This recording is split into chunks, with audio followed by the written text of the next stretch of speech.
We're in Philippians chapter 2. Just real quickly, some review questions. What is this chapter about? Unity. Good. I've got one that did not forget. 1 out of 50, that's pretty good. Unity. And how many examples does Paul give of individuals who have traits that pertain to unity? 4 examples, right? Who's the very first one? Jesus Christ. Who's the second? Paul. Who's the third? Timothy. Who's the fourth? Epaphroditus. And we're about to get into Epaphroditus, okay? Very interesting individual, and we're about to move there. But we're not quite there. We're in Philippians chapter 2, 23 and 24. Paul has already discussed Timothy and told about his qualities and his traits, and he kind of repeats himself in these last 2 verses in this particular section, verses 23 and 24. And we've entitled this particular section, The Ambition of the Apostle Paul. Okay, folks, Paul's got some desires. He's got some want-tos. He's got some longings. He's got some things that he hopes to accomplish in the very near future, and he makes mention of 2 of them. Okay, 2 ambitions. And one of them is a repeat and one of them is not. His first ambition is the coming of who? Who does he hope to send to these individuals? Timothy. That's in verse 23. Him therefore I hope to send presently, so soon as I shall see how it will go with me. And we've talked about this section quite a bit and dealt with this section, so I'm not going to spend a lot of time there. I just want you to remember that Paul has this desire to send Timothy to who? Who does he want to send him to?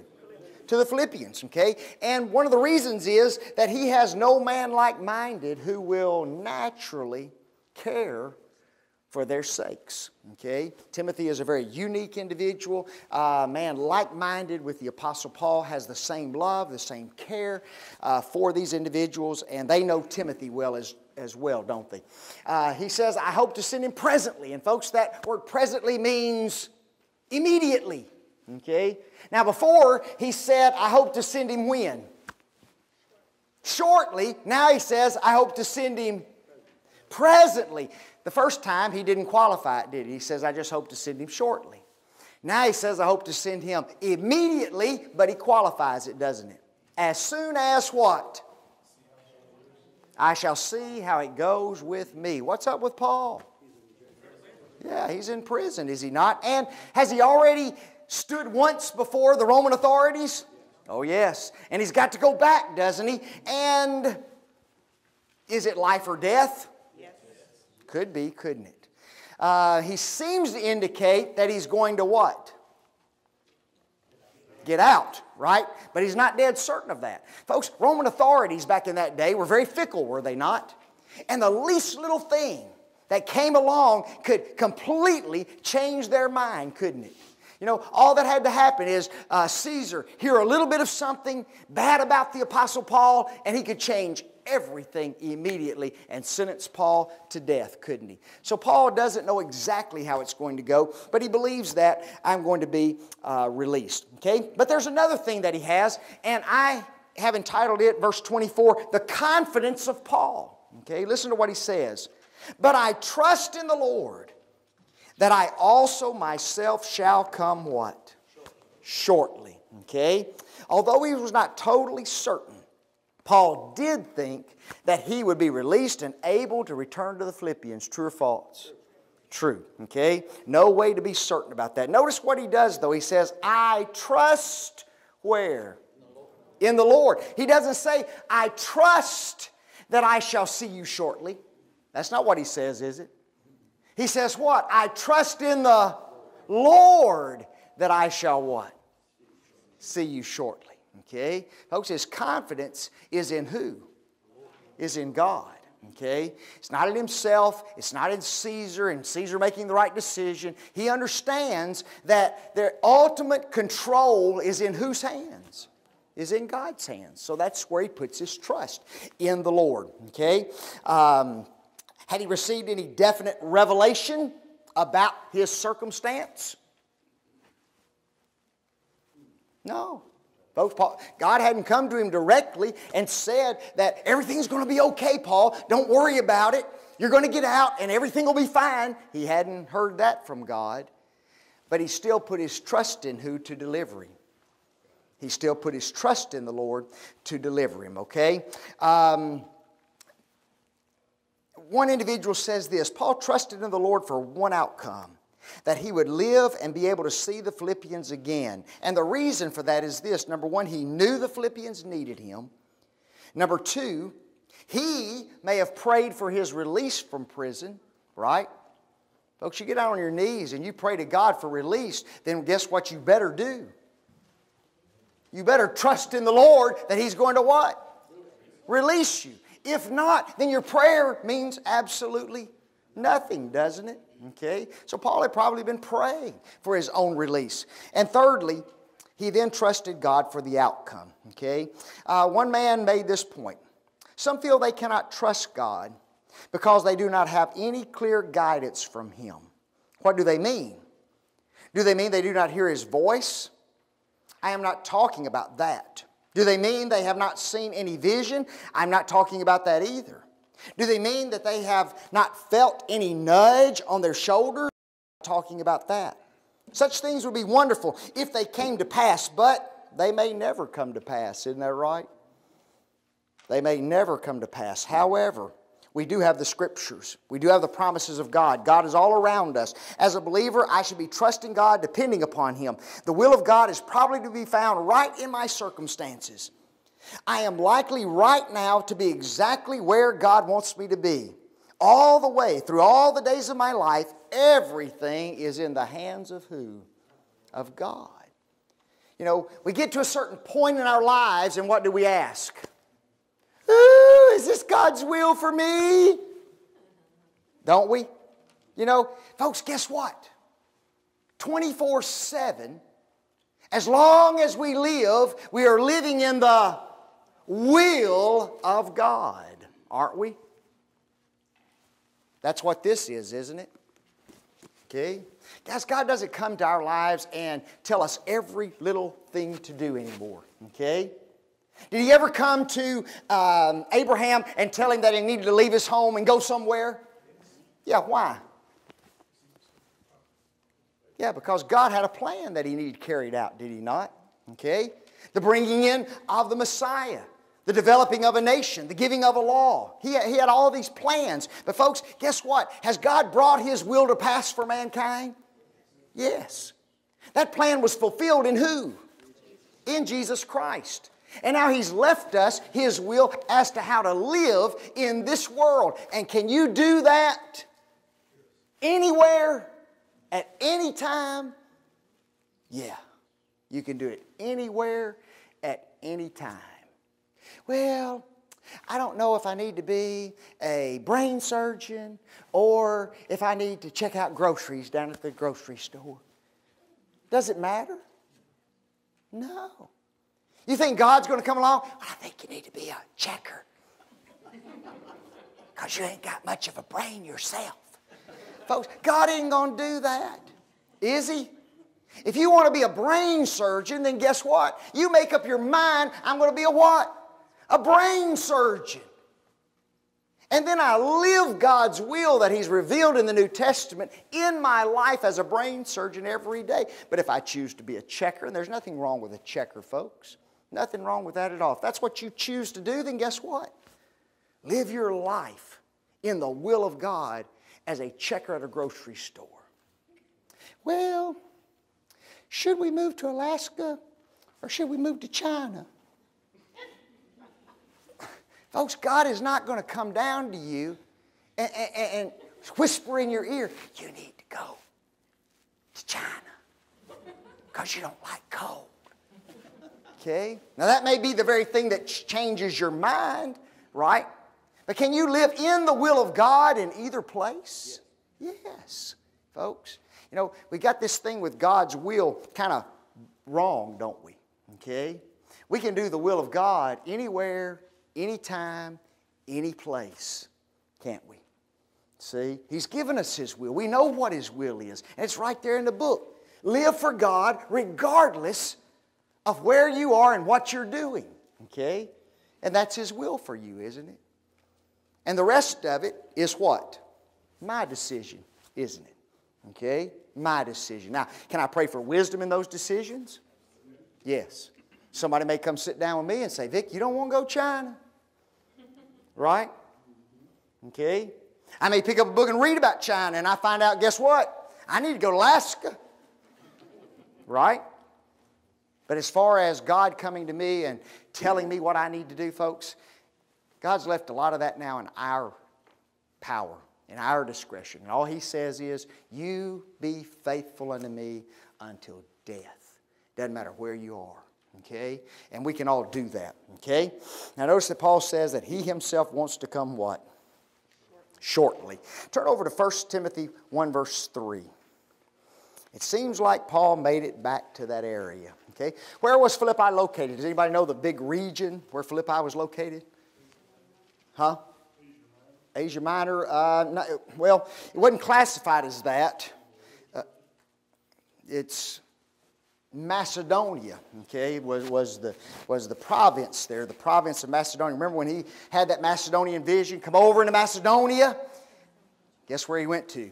He went right into Philippi, folks. Okay, this was one of the major towns in Macedonia. Notice what he says in 1 Timothy 1:5. As I besought thee to abide still at Ephesus, when I went into Macedonia, that thou mightest charge some that they teach no other doctrine. Released, and guess what? Went back to Macedonia at some point. Okay, the book of Acts ends very abruptly with his first stay in Rome, does it not? Okay, his first imprisonment in Rome. And we have to kind of take all the letters and the epistles and piece them together as to what Paul did after that. Okay, and from this passage it seems as though he got back where? To Macedonia. I left you, Timothy, in Ephesus, so I could go where? To Macedonia. Do you think he visited Philippi when he got to Macedonia? Oh man, I'm telling you what. Exactly. All right, any questions, comments on Timothy? Good man, okay? Young men, old men need to pattern themselves after Timothy, don't we? And we need to pattern ourselves after Epaphroditus. Christ, yeah, you're right, Christ, but Epaphroditus, I was trying to make a smooth transition here, okay? That's all right, okay?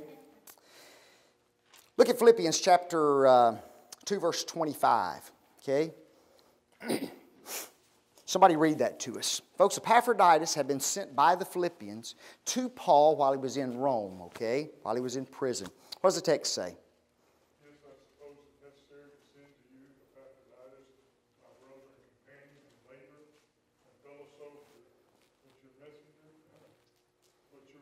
and he that ministered to my law. Notice what he says? Your messenger and he that what? Ministered to my wants. Okay. Notice, if you will, chapter 4. Chapter 4, verse 18. For I have all and abound, I am full, having received of Epaphroditus the things which were sent from you. Okay. So they heard Paul was in prison. They were deeply concerned about that. And they load him up with a gift, don't they? And immediately dispatch him to the Apostle Paul. Okay, very concerned about him. And so Epaphroditus is a member of what church? The church at Philippi. Okay, and they're very concerned about one another, and we'll see that as we go through the text. Okay, now Paul is going to send him back. Okay, and there's a lot of reasons why he was going to send him back, and we'll get into some of those. But notice verse 28. I send him therefore the more carefully, that when you see him again, ye may rejoice, that I may be the less sorrowful. Okay, so he's going to send him back now. Had a lot of things occurred since the time he got there till the time he was about to be sent back? Yeah, there's a lot of things happened. As far as the time frame, how long Epaphroditus was there, I don't have any clue. Okay, took about a month to get from Philippi to Rome. Take another month to get back, so I know 2 months. Okay. And there was a lot of other things that transpired in the course of those 2 times, all right? So 6 months, 8 months, a year maybe. I don't know how long Epaphroditus was there. I just know that he came and then he left, okay? This is the only letter that we have in the entirety of the New Testament that mentions this man, okay? And this is the only time that we read about him is right here. And some very interesting things are said about him. Paul commends him with glowing words, folks. Okay? Glowing terms. All right, let's get into the 4 points with regard to Epaphroditus. Number 1, the decision to send Epaphroditus. That's found in Philippians 2:25a. Notice what Paul says. Yet I suppose it necessary to send unto you Epaphroditus. Listen to those words. I suppose it necessary. I suppose.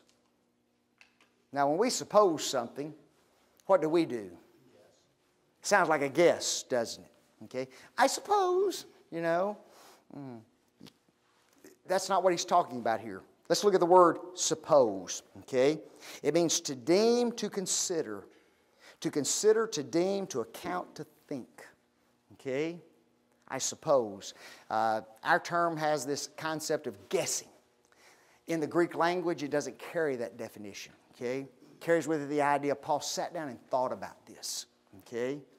He really considered it. He really took into account all the different angles of sending Epaphroditus back to the church at Philippi. Okay? Does a good leader just make rash, knee-jerk decisions? No. Not a good leader, okay? And when you're dealing with the lives of individuals, right?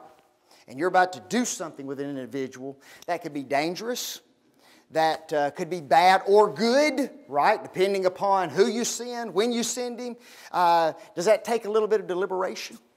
Sure. That's exactly what Paul was saying right here. I suppose, I think, I sat down with great rationale and considered this particular decision. Okay? And notice what he says. I suppose it what? Necessary. Now what's that mean? He made his mind up there. What does necessary mean? Needed to be done. Okay? I looked up the definition in Strong's and guess how he defined it? Necessary. Oh, don't you just hate that? And then I looked it up in Thayer's and guess how he defined it? Necessary. But he added a little bit. Okay? Folks, when something is necessary, okay, it's a what? Is it a have to? Yeah, there's no option there. This is necessary, okay?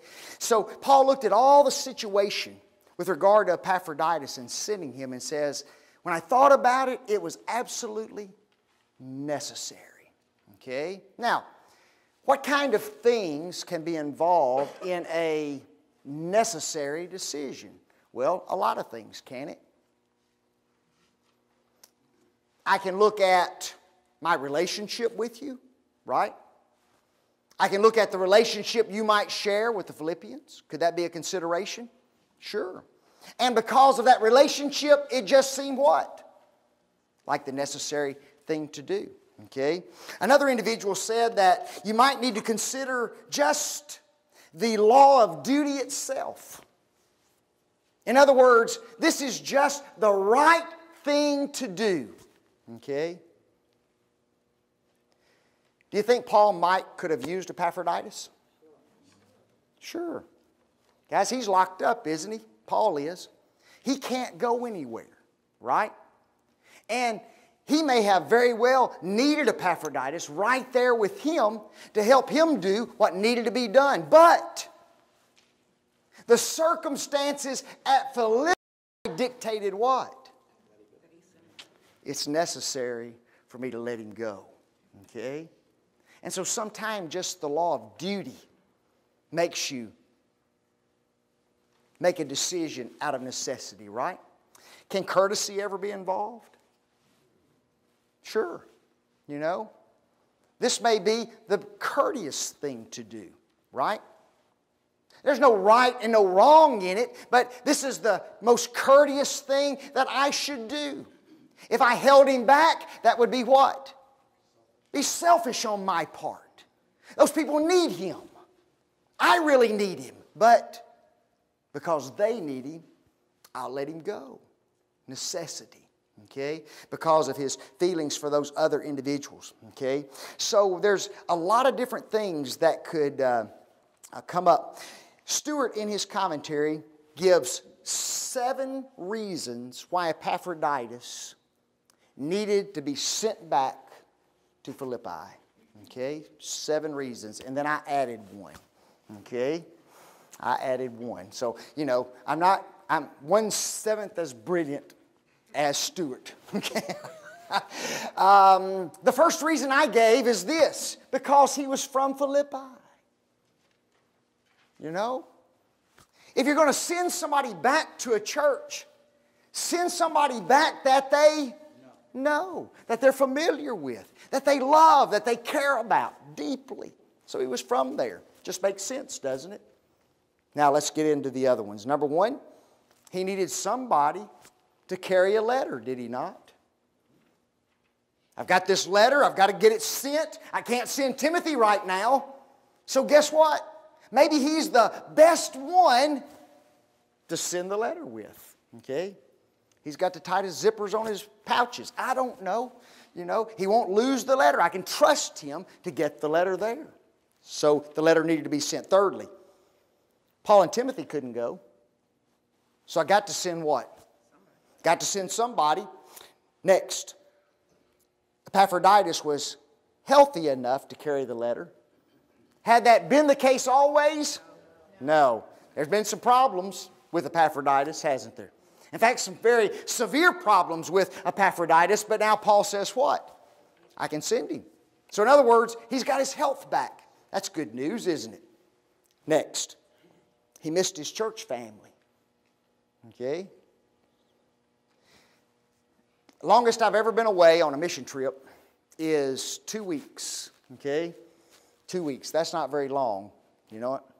But let me tell you what, folks. After 2 weeks in a foreign place, guess where you want to be back to real quick? You want to be back home. Okay? At your home congregation. They don't do things the same. It's different. You're uncomfortable, right? Just let me go where? Home. Well, guess what? Epaphroditus missed home. Okay? And part of it was because of the circumstances that had transpired with him. So he missed his church family. Next, his presence would bring joy to the Philippians, would it not? Okay, they'd heard all these horrible things, right? And folks, is it one thing to get a message about somebody, and is it another thing to see the person? Oh, yeah. You know, you hear that your mom's bad sick and she's in the hospital, right? And so you're driving as fast as you can to get there, and you get a phone call. Slow down, take your time. Mom's come out of this. And you kind of go, whew, good. But guess what? When you pull in that parking lot, you want to run through those doors, do you not? So that you can eyeball that woman and see how good she is, don't you? And when she's fine, sitting up, eating, you know, chewing you out for not getting there when you needed to, you know, you're tickled to death, you know. Oh, Mom, you're back, okay? You know, they'd heard all these bad things. And to see Epaphroditus walk in through the doors of that assembly, wow, what joy it would bring to them. When Paul heard that churches were upset about almost anything, did that cause Paul anguish? Yeah. Folks, Paul's a unique guy. You know that? I don't know what kind of images you have of the Apostle Paul, okay? But he was a little man. That's what his name means, okay? What was he? Was he a tiger if he needed to be? Oh, yeah. You know, he was a tiger. He was a tiger in his writings, and he told some of the churches, you know, you accuse me of not being very authoritative, but he says, guess what? Just let me show up, okay? And so, was he a very doctrinal man? Oh, yes, very doctrinal. Was he a very learned man? Yeah, extremely learned and knowledgeable. So we've got all these images of the Apostle Paul, and almost all of them are as if Paul had no feelings.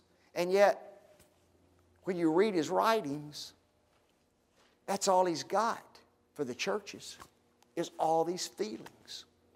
And the least little thing can transpire, and Paul gets all bent out of shape for the church. The church at Philippi has heard that Epaphroditus is sick, and they're all upset about it. Paul says, I've got to do everything I can do to help them. And as soon as Epaphroditus walks in, shows their presence, they're overjoyed. What does that do for Paul? It makes him feel good. Okay? He was almost codependent, wasn't he?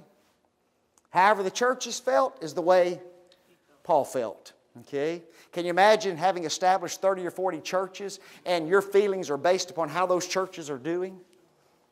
Man, what a roller coaster of emotion, wouldn't it? Up and down, up and down. You get a letter today from Corinth, everything's horrible, right? Oh, got to write a 16-chapter book to that congregation. Then you get another letter from another congregation. Oh, everything's wonderful, right? Man, your emotions are up here. But then you get to thinking about Corinth. The emotions are down here. That's the kind of person the Apostle Paul was. And how do you like to feel? I like to feel good, right? Man, get Epaphroditus out of here as quick as you can. I got to feel better. So he would send him for his, to alleviate his anxiety. And then lastly, I think this is interesting. There were some internal problems at Philippi. And we're going to read about them in chapter 3, folks. Okay? And who better than somebody from Philippi to handle the problems at Philippi, right? And so it might be best if he goes back and he deals with these problems rather than somebody else doing it. Okay? So there's a lot of good reasons. And so here Paul is, and he's thinking, okay, what do I need to do? Do I send him or do I not send him? And he thinks about all these reasons, and he says, it is a must. It is necessary that I what? That I send him. Okay? Is there any lesson in that for us? Sure. Guys, sometimes necessity dictates our decision, does it not? Okay? Has nothing to do about anything else other than what? Sheer necessity. This is what I have to do, right? It's my duty to do it. I need to do it because of relationship issues. I need to do it because of whatever. It's just got to be done. Those are tough decisions, aren't they? Jim? I was going to say, very similar. Paul describes him as being a brother, companion, and labor. He obviously would like to help him. Oh, man. But there are other considerations. They sent him there in the first place to report back to them how Paul was doing. Sure. So they're expecting a response as well. Absolutely.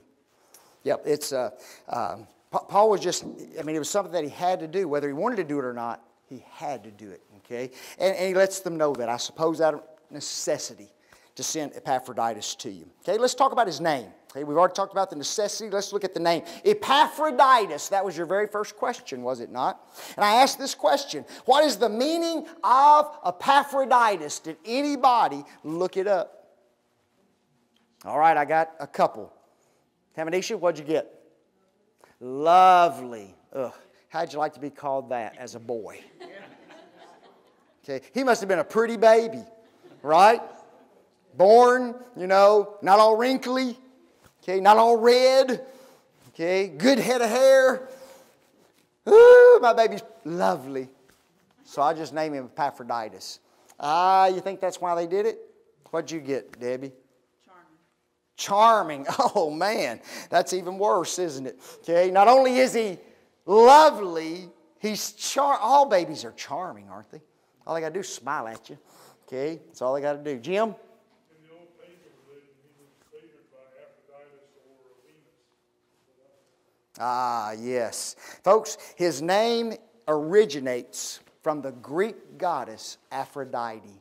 Okay. Epaphroditus. Okay. And his name literally means one devoted to Aphrodite. Wow. Now, Who is this Aphrodite? Her name does literally mean lovely, okay? Charming, there's no doubt about that. And there's a reason why they named this goddess lovely and charming. Love. Anything else? Beauty. Okay. Anything else? Vanity? No, not really. Fertility, folks. Okay? Fertility. Reproduction. Okay? She's the goddess of that. Okay? Don't want an old, ugly woman, do you? You know, now if she's going to be the goddess of fertility, you want a what? Beautiful woman. A lovely woman, do you not? And that's what she was. Now, she is the Roman counterpart to her is who? Anybody know? Venus. Okay? Venus. So here's this little baby. He's born, and he is of what origin? We know that. Greek. Okay? The word Epaphroditus is Greek. So he's of Greek origin. His parents were of Greek origin. And as soon as he's born, what are you going to name him? We're going to name him after the goddess Aphrodite. Epaphroditus. What does that tell you about his parents?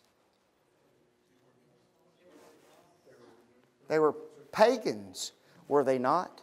And guys, they had a deep reverence for who? Aphrodite. Okay? They're going to name their kid after their goddess. Okay? So they're very reverent in that religion. But who is this Epaphroditus now? He's a Christian. Isn't that something? He's come out of paganism. That makes me wonder about who? His parents. Did his parents come out of paganism? We're not told, are we? Okay? Did he have to fight against his parents and rebel against his parents to become a Christian? I don't know. It sure does open up a lot of doors and a lot of cans of worms, does it not, about this young man, okay? But we know that he's a Christian, don't we? And he's a child of God, and not just any kind of child of God, okay? There's a lot of different kinds of children of God out there, okay? But we have some insight into this man's character. All right, so he was converted to Jesus Christ. But isn't it interesting that he kept his Greek name? Okay. Why? That's what he's known by. Okay. Respect for his parents, maybe. What did you going to say, Jim?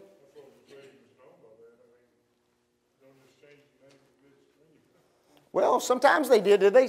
Saul and Paul, you know, little name change. Huh?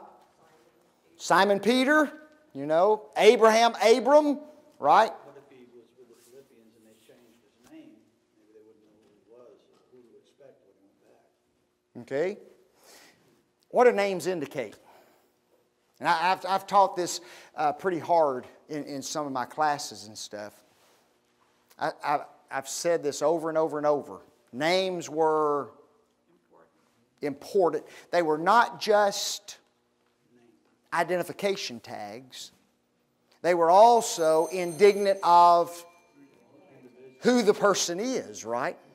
And yet we have this man Epaphroditus now who's a Christian, but yet when you hear his name, you think of Aphrodite. That's contradictory, isn't it? So why? Well, most believe this, that by this time in the Roman Empire and in Christianity, that there was not as much emphasis placed upon a person's name as far as what it represented about their character. It was now just what? It was now just an identification marker. Okay, just a name, just like we do today. Okay, have any of you ever looked up your names to see what they mean? Okay, and sometimes you look up your name and you see what it means and you go, ugh, that ain't right. You know, and you just thank the Lord that what? We're not so concerned about the meanings anymore, right? Okay? And so by this time, mid of the first century, names are not carrying as much meaning as far as that in-depth meaning about the person. They're just an identification mark. So it was okay to continue to call him Epaphroditus, even though, he may have thought a little bit about it, but most individuals would not. Okay? Guys, we're about to get into a fivefold description of Epaphroditus, aren't we? Yes. Can we, I know we don't have time tonight, but can we get into, he was very sick and everything, but didn't seem to do anything miraculously for him. Does this mean that because where he was already established, they didn't, Paul is an apostle, but he didn't appear to be able to cure or want to or able to cure Epaphroditus, right? When we get to that part of the text where we talk about his being sick, okay, then we'll delve into that, okay, a little bit. Not just a whole lot, because the text doesn't what? The text doesn't tell us a whole lot, does it? Okay, very kind of an interesting text. Five words that describe Epaphroditus. What are they? Brother, companion in labor, fellow soldier. Folks, those three terms are the relationship that Epaphroditus has with the Apostle Paul. Okay? The next two terms are what he was for the Philippians. He was a messenger and a minister. Okay? Now, guys, I want you to do some study. It's not in your outline. Okay? It's not on those questions. So this is extra. Okay? This is extra. I want you to do some study on those last two terms. Messenger and minister. Okay? Very interesting. Very interesting. To kind of whet your appetite just a little. Okay? The word messenger in the Greek language is apostolos. Okay? It's the Greek word from which we get the word apostle. Yes, ma'am.